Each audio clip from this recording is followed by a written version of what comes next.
Elena Morgan had always seemed the more composed of the two sisters, the one whose life followed a predictable rhythm, insulated from drama, or so it appeared. Her younger sister, Clara, had once been just as ordinary, bright-eyed and ambitious, yet beneath her cheerful exterior lay a storm that would eventually erupt in ways no one could have anticipated. The rupture began half a decade earlier, an ordinary relationship tainted by extraordinary betrayal. Clara had been involved with a young man named Dylan, a charming, familiar presence in the family home since their high school days. Dylan was the kind of person who made himself at home, blending seamlessly with Elena and their parents, a near constant fixture at the family table. When Clara discovered, on the fifth anniversary of their relationship, that Dylan had been unfaithful with a woman named Vanessa, the shock was cataclysmic. Vanessa knew he had a girlfriend, yet she pursued him regardless. For weeks, Clara oscillated between heartbreak and denial, forgiveness and fury. Initially, she exposed Vanessa's betrayal publicly on social media, a cathartic eruption of scorn. Elena, empathetic and protective, had stood silently by, offering solace where words failed. At that time, Elena perceived the storm as ephemeral, an intense but ultimately transitory reaction to betrayal. But the storm did not pass. Years slid by, and what had begun as a hurt heart hardened into fixation. Clara's obsession with Vanessa evolved from online scrutiny to meticulous real-world tracking. She knew Vanessa's routines, frequented the same cafes and restaurants, and sometimes contrived to cross paths, a cruel shadow stalking a life that had moved. It was not merely a matter of curiosity.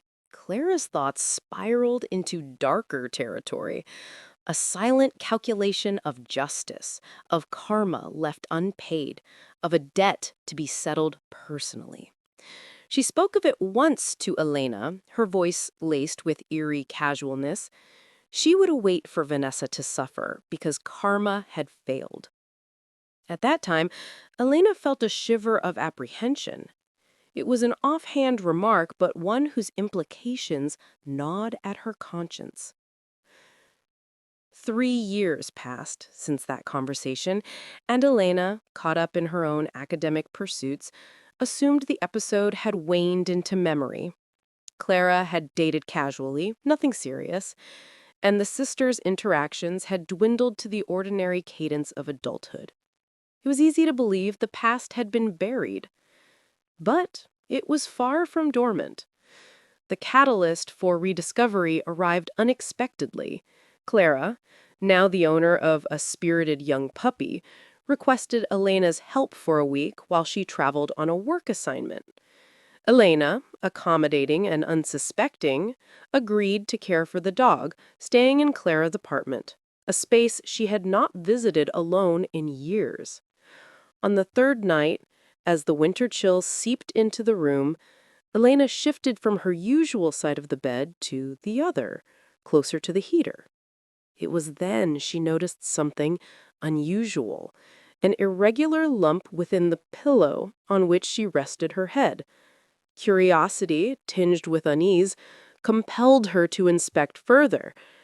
Inside, she found a meticulously organized notebook, its cover bearing the name Vanessa, though Elena knew it was a pseudonym. What she discovered inside was a revelation, both horrifying and mesmerizing. Clara's thoughts meticulously cataloged over months, documenting every perceived slight, every trace of Vanessa's movements, every imagined scenario in which Vanessa would be made to suffer. It was a compendium of obsession, a testament to a mind consumed by vengeance.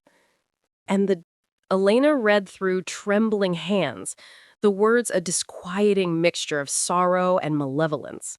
The narrative spanned months, punctuated with plans, imagined confrontations, and the eerie casualness of a person rehearsing violence in the mind before reality could intervene. There was a detail so chilling that Elena could scarcely breathe. Clara had traveled to Vanessa's city under the pretense of visiting a friend, but in truth, she had traced Vanessa's residence, memorized her schedule, and logged each encounter meticulously. The realization was suffocating. For years, Elena had witnessed Claire's casual obsession, yet nothing had prepared her for the tangible evidence of escalation, the clear trajectory from fixation to potential action.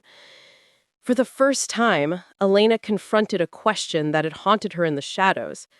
Had Clara intended harm? Was the threat merely in thought, or had it been realized in preparation? The notebook closed with a page dated only months prior and a single, unambiguous sentence: I will not move on until she suffers. If karma refuses, I will take it into my own hands. The weight of this revelation left Elena paralyzed. How could she intervene? Who would believe her? There was no proof beyond the notebook, which now rested, sinisterly, back within the pillow. She had not taken photographs, had not copied a single line. To act without evidence was to risk incredulity, but to do nothing could.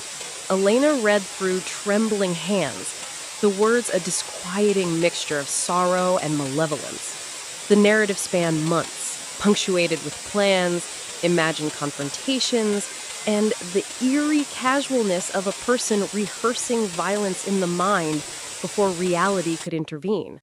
There was a detail so chilling that Elena could scarcely breathe. Clara had traveled to Vanessa's city under the pretense of visiting a friend, but in truth, she had traced Vanessa's residence, memorized her schedule, and logged each encounter meticulously. The realization was suffocating. For years, Elena had witnessed Claire's casual obsession, yet nothing had prepared her for the tangible evidence of escalation, the clear trajectory from fixation to potential action. For the first time, Elena confronted a question that had haunted her in the shadows. Had Clara intended harm? Was the threat merely in thought, or had it been realized in preparation? The notebook closed with a page dated only months prior and a single, unambiguous sentence: I will not move on until she suffers. If karma refuses, I will take it into my own hands. The weight of this revelation left Elena paralyzed. How could she intervene? Who would believe her? There was no proof beyond the notebook, which now rested, sinisterly, back within the pillow. She had not taken photographs, had not copied a single line. To act without evidence was to risk incredulity, but to do nothing could. Elena returned home from Clara's apartment with a mind racing through endless scenarios. She tried to dismiss the notebook as a relic of an old fixation, yet the vividness of the entries, the methodical detail, and the recent dates refused to let her. Every line she had read clung to her consciousness, a persistent echo of danger that she could neither shake nor ignore. Sleep came fitfully, haunted by images of Clara's meticulous surveillance and imagined acts of retribution. Elena replayed every conversation, every odd comment her sister had made over the past years, searching for signs she might have missed. The pieces fit together with a clarity that was simultaneously illuminating and terrifying. This was no longer a psychological curiosity. It was a trajectory toward real-world harm. For the first time, Elena felt the gnawing responsibility of knowledge. She could not, in good conscience, remain silent. The question was, how? Clara lived independently, maintained a professional life, and outwardly seemed normal. Confronting her directly could provoke denial, anger, or worse. Reporting her without concrete evidence risked dismissal, or worse, could shatter family trust permanently. Yet the danger was undeniable. Elena's mind kept returning to the possibility that Claire's thoughts might manifest as action. She imagined Vanessa, unaware of the shadow that had been stalking her for half a decade, oblivious to the danger threaded into each obsessive page of the journal. The thought was Elena returned home from Clara's apartment with a mind racing through endless scenarios. She tried to dismiss the notebook as a relic of an old fixation, yet the vividness of the entries, the methodical detail, and the recent dates refused to let her. Every line she had read clung to her consciousness, a persistent echo of danger that she could neither shake nor ignore. Sleep came fitfully, haunted by images of Clara's meticulous surveillance and imagined acts of retribution. Elena replayed every conversation, every odd comment her sister had made over the past years, searching for signs she might have missed. The pieces fit together with a clarity that was simultaneously illuminating and terrifying. This was no longer a psychological curiosity, it was a trajectory toward real-world harm. For the first time, Elena felt the gnawing responsibility of knowledge. She could not, in good conscience, remain silent. The question was how. Clara lived independently, maintained a professional life, and outwardly seemed normal. Confronting her directly could provoke denial, anger, or worse. Reporting her without concrete evidence risked dismissal, or worse, could shatter family trust permanently. Yet the danger was undeniable. Elena's mind kept returning to the possibility that Clara's thoughts might manifest as action. She imagined Vanessa, unaware of the shadow that had been stalking her for half a decade, oblivious to the danger threaded into each obsessive page of the journal. The thought was unbearable. The following day, Elena tried subtlety first. Over coffee with her sister, she broached the topic indirectly. Clara, I know you've been hurt in the past, but don't you think it might be healthier to let go? To move on? Clara's expression darkened, a flicker of irritation crossing her face. I told you, Elena, I'm fine. You don't need to lecture me about my life. Elena hesitated, weighing the risk of pressing further. She needed to gauge the depth of Clara's detachment from reality. I just worry, she ventured. Sometimes people don't even realize how much they're fixated. 5 years is a long time, you know? It can change a person. Clara's laugh was short, almost dismissive. You think you know me better than I know myself, she said, her voice edged with a subtle menace that sent shivers down Elena's spine. She pushed her coffee cup aside. Honestly, Elena, stop overthinking. I'm handling my business just fine. You should worry about yours. Elena knew confrontation was futile. Clara's calm veneer belied the storm that simmered beneath. Any direct accusation would likely entrench her further. The notebook had shown Elena that denial was as natural as breathing for someone so consumed by obsession. She had to find another way. Elena considered telling their parents, yet the memory of past misunderstandings loomed large.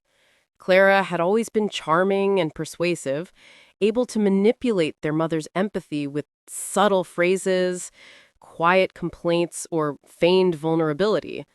Without proof, who would believe her? Would she be dismissed as overreacting, as paranoid? Despite the fear of incredulity, the weight of inaction was heavier. Elena began documenting everything she remembered from the notebook. Dates, trips, instances of tracking, snippets of conversation. Even if it was only her word against Clara's, at least there would be a structured account, something tangible to present if intervention became necessary. She also began quietly observing Clara's behavior from a distance, careful not to provoke suspicion. Every social media post, every mention of travel, every casual comment became a piece of the puzzle. Elena felt the gnawing tension of being trapped in a narrative she could not control, watching a person she loved spiral deeper into dangerous territory. The escalation came unexpectedly. A work trip was scheduled for Clara, this time to a city several hours away. She asked Elena again to care for the puppy, this time with a level of casual expectation that unnerved her sister. Elena agreed, but the knowledge of what she had seen in the notebook made her stomach twist. During the week she stayed in Clara's apartment, Elena noticed small, troubling details. Post-it notes with cryptic reminders, maps tucked into drawers, even subtle modifications to furniture placement, actions that seemed innocent, but, coupled with her prior knowledge, suggested planning or surveillance. Her fear escalated from abstract to concrete. Clara was not merely reminiscing about the past. She was rehearsing, calculating, embedding herself within routines that allowed her to monitor the woman she hated. Late one night, Elena lay awake, staring at the ceiling. What could she do? She considered contacting law enforcement, but feared accusations of exaggeration or overreaction. She thought of the woman, Vanessa, completely unaware that a shadow had traced her every move for years. The thought of an action was suffocating. Elena's internal conflict reached a fever pitch. To speak up risked shattering family trust, risking her sister's wrath, and potentially being dismissed as hysterical. To remain silent risked far worse. Someone could get hurt. Her mind replayed every hypothetical scenario, each one grimmer than the last. She realized there was no perfect solution. Action carried consequences, as did inaction. Her decision would shape not just her sister's life, but potentially another woman's safety. The burden pressed upon her chest, and sleep became a distant. Real madness announced itself with noise, with shouting, breaking, trembling, something violent enough to echo through a home like a warning bell. But what she saw in Clara was far more dangerous. A silence that thickened by the day, like fog creeping over a coastline. Clara didn't explode.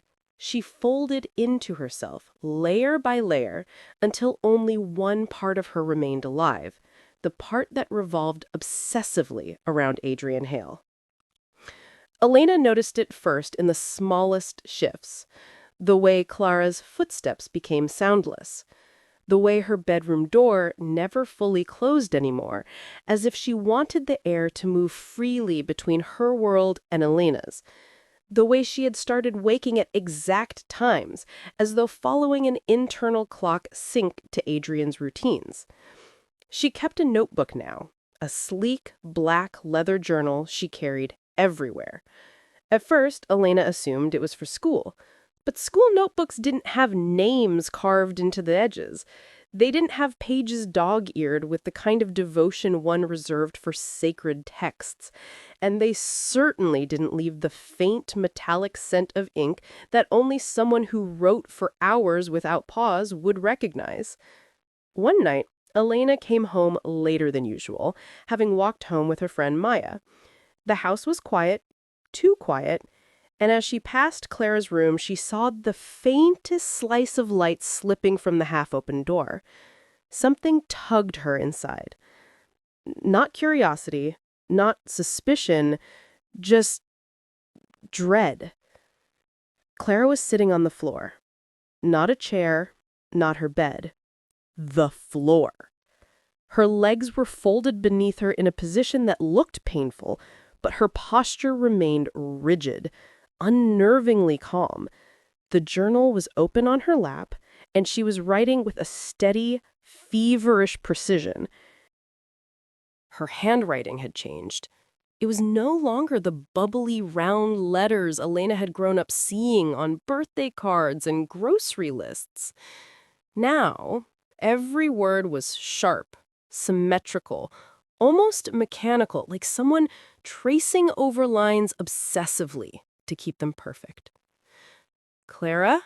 Elena whispered, afraid of startling her. But Clara didn't startle. She didn't even react. Her eyes flicked upward slowly, as though disconnected from the rest of her body. "You're back," she said in a voice so flat it sounded rehearsed. Yeah, Elena replied, forcing a smile. What are you working on? Clara closed the journal instantly. Not dramatically, not guiltily, just firmly, like she was sealing something alive inside. Nothing important. The lie was soft but unmistakable. Are you okay? Elena tried again. Clara tilted her head slightly. Why wouldn't I be? The question held no defensiveness, just confusion.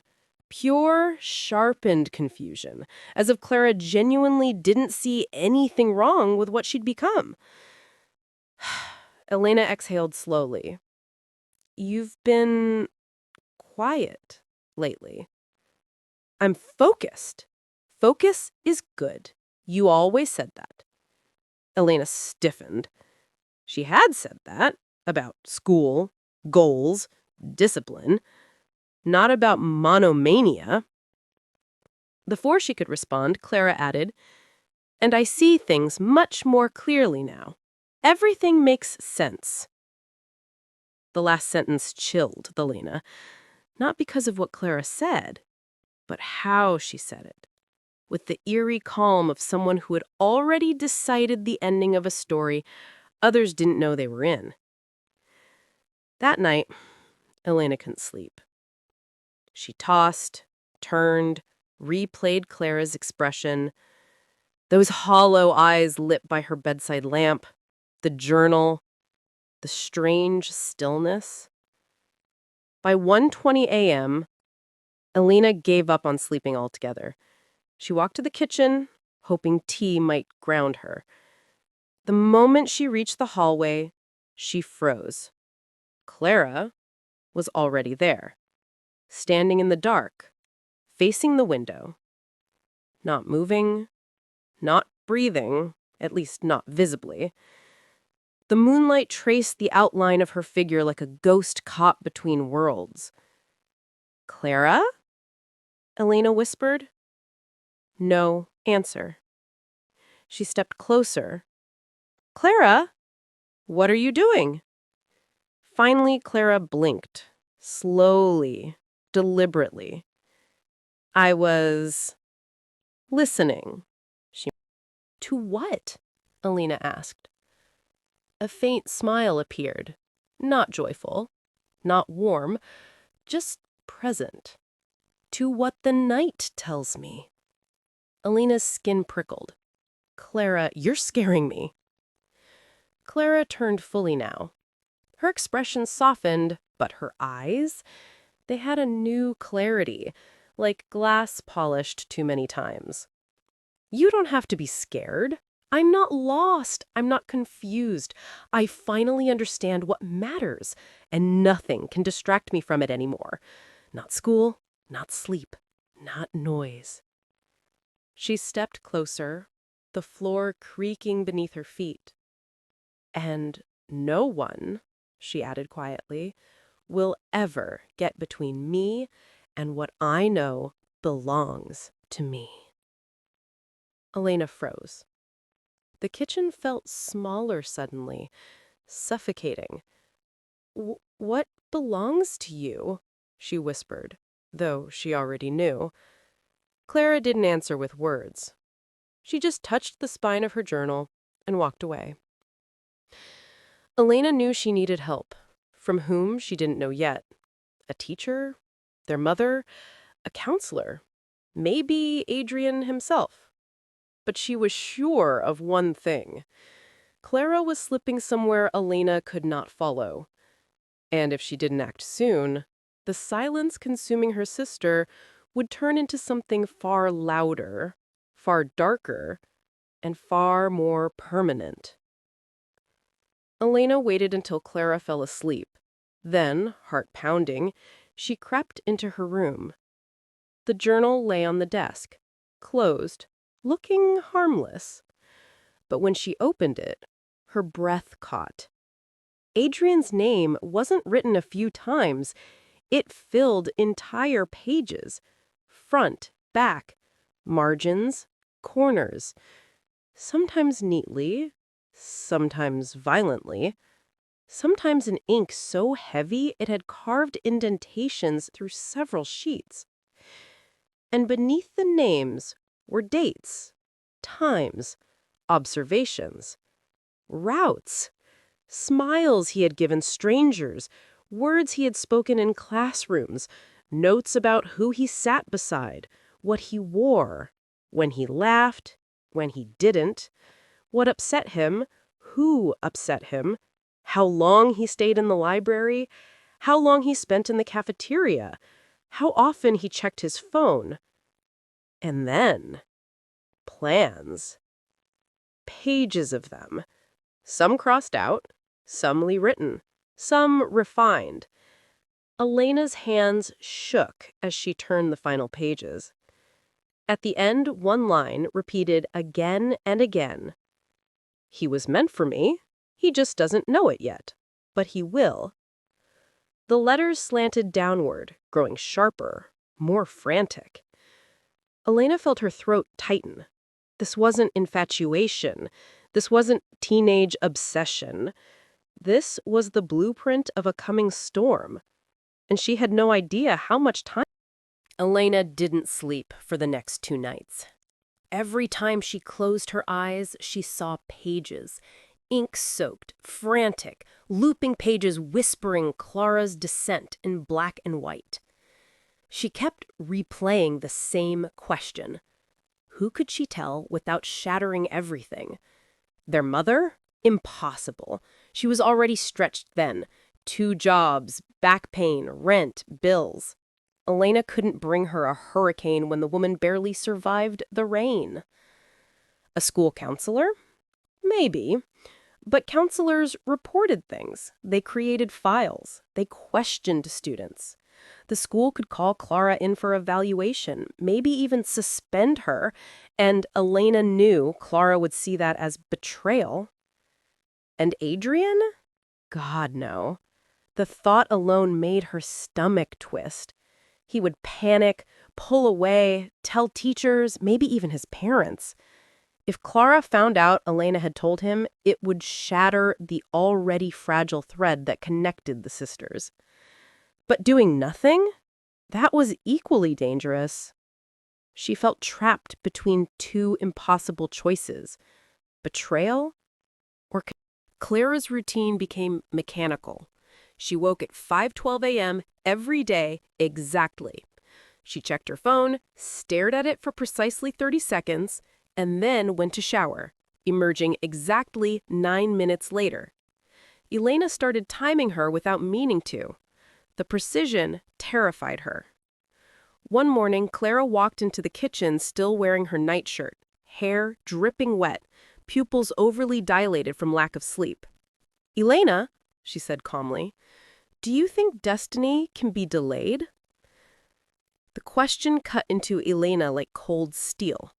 "What do you mean?" Clara sat at the table, fingers tapping in a regular rhythm against the wood. Sometimes people meet each other at the wrong time. And sometimes, her eyes locked onto Elena's with unsettling steadiness, sometimes fate corrects it. Elena forced her voice to stay even. "Clara, you're talking in riddles." Clara smiled faintly. "Only because you're not ready for the answer yet." Before Elena could ask anything else, Clara stood, grabbed her bag, and walked out. That same day at school, Elena saw Adrian near the library. He was laughing with a group of friends, carefree and oblivious to the storm orbiting him. He glanced at Elena briefly and smiled politely. She felt a stab of guilt. He has no idea. But Clara had ideas. Too many. Elena spent lunchtime scanning the cafeteria for her sister. She finally spotted her at the far corner, alone, watching Adrian. Not eating, not blinking, just watching.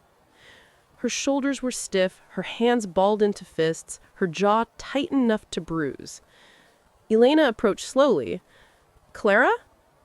Clara didn't look away from Adrian. "He's unhappy today," she murmured. Elena glanced at Adrian. He looked fine. "What do you think that?" Clara's eyes narrowed. "He's tapping his pen with his left hand. He only does that when he's anxious." Elena swallowed. "How do you know that?" Clara finally turned toward her. "Because I pay attention." The words were soft, but they carried a warning, as if attention in Clara's world was equivalent to possession. After school, Elena followed Clara discreetly. It wasn't intentional at first, just worry. But then she saw her sister take a path that didn't lead home. Clara walked toward the residential blocks near the park. That's when Elena realized the direction. Her stomach dropped. "Elena!" she called out. Clara didn't stop. "Clara, where are you going?" Still no answer. Finally, Elena jogged to catch up and grabbed her wrist gently. Clara stopped as if awakening from a trance. "Elena?" Her voice softened instantly. "Why are you following me?" "I wasn't. You're going the wrong way." Clara blinked. "No, I was going to return a book." Elena's eyes narrowed. "What book?" Clara's pupils flickered, a tiny crack of hesitation. And that was how Elena knew. Clara had lied. That night, Elena made her decision. She couldn't go on like this. She opened her laptop and began typing an email to the school counselor. But her fingers froze above the keyboard when she heard a sound from the hallway. Footsteps. Slow. Measured. Elena turned in her chair. Clara stood in the doorway, her silhouette outlined by the dim corridor light. Her expression was unreadable, neutral, blank, almost gentle. "What are you doing?" she asked quietly. Elena's heart pounded. "Just homework." Clara stepped into the room. "You've been acting different." Elena forced a laugh. "Maybe I'm just tired." Clara studied her for a long time. Too long. Eyes moving from Elena's face to the laptop screen and back. "You're hiding something." It wasn't a question. It was an accusation. Elena closed the laptop. "Clara, don't do this. I'm worried about you." Clara inhaled sharply, as if offended. "There's nothing to worry about." "There is," Elena insisted softly. "You're not sleeping. You're skipping meals. You're writing things. Dangerous things." Clara's eyes flashed. "You read my journal?" Elena froze. Clara stepped forward. "Elena, did you read it?" Fear crawled up Elena's spine. "Clara, listen!" "No!" Clara's voice was trembling now. Not with sadness, but with betrayal. "You had no right!" "Elena, I love you," Elena whispered. "I'm scared for you." The room went silent. Then Clara laughed. Not loudly, not intensely, just a soft, broken exhale. "You don't understand anything. Not him, not me, not destiny." And then she whispered it, so quietly Elena almost missed it. "He's starting to notice me, and soon everything will fall into place." Elena's stomach twisted, because the way Clara said it, calm, certain, prophetic, wasn't the hope of a girl in love. It was the confidence of someone planning something irreversible. That night, Elena wrote the email. She didn't send it yet, but she saved it. Because the crack in the wall was no longer a crack. It was an opening. And something very dangerous was beginning to slip through. This was only the beginning. Clara's obsession hasn't even reached its darkest point yet. If you want to know what happens when the line between love and madness finally breaks, then don't miss the next part. Go to part 2 now and continue the story before it gets even darker.